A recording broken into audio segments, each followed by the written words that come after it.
Nighttime workers, what's the freakiest stuff you've seen on the job? I grew up on a farm in northern Minnesota, the kind of place where darkness hits hard and the nearest neighbor is miles away. Nights are silent in a way that messes with your senses. So when I was 16 and supposed to check the irrigation pumps at 2 a.m., I wasn't exactly alert. It's a 2-mile drive from the farmhouse to the river where the pumps are, and I remember half dozing in the old pickup as I rolled down the gravel road, headlights cutting through the black like twin knives. By the time I pulled up, the truck was angled toward the river. I killed the engine, and immediately the silence hit me, the kind that presses against your chest if you're not used to it. The river was steaming from the cold air, and the fog rolled in thick sheets, swirling across the water. My headlights lit up layers of mist, and for a second I froze. My own shadow stretched across the fog like some giant dark figure, shifting as the wind tugged at it. Then I looked up. Above the fog, the sky erupted. It wasn't just northern lights. It was the most violent, mesmerizing display I'd ever seen. Greens, purples, and faint reds ripped across the horizon like someone had grabbed a giant sheet of cloth and was shaking it wildly. The sky pulsed, rolled, and danced in a way that made the fog on the river seem like a curtain between me and another world. I couldn't hear it at first, because the silence of the farm was complete, but after a few moments I realized there was a sound, a faint scraping,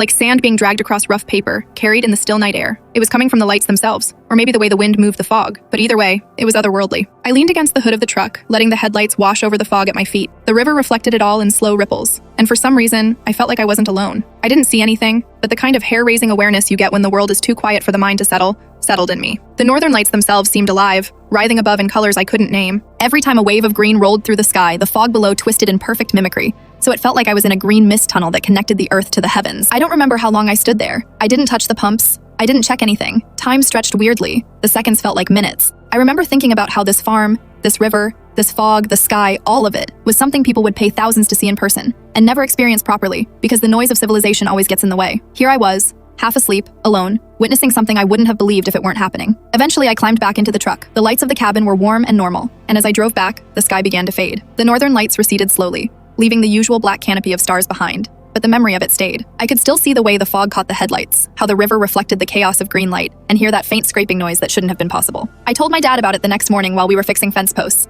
expecting him to shrug and call it farm fog playing tricks on my eyes. But he nodded seriously and said he'd seen the same display years ago during a winter night check on the same river. He described it in almost identical terms, with the green mist, the violent motion, and the eerie sound. That validation didn't make it any less freaky. If anything, it made it creepier that this had happened before and nobody else could explain it. Even now, years later, when I drive through the country at night or see fog rising off a river, my mind flashes back to that moment. I can see my own shadow stretched across the mist, hear that scraping in the silence, and feel the overwhelming sense of being both small and utterly connected to something massive and unexplainable. It's the kind of experience that makes every other night shift look mundane, and yet nothing can take away the memory of standing there, alone, bathed in light and mist, watching the sky violently shake itself apart in colors that don't exist anywhere else.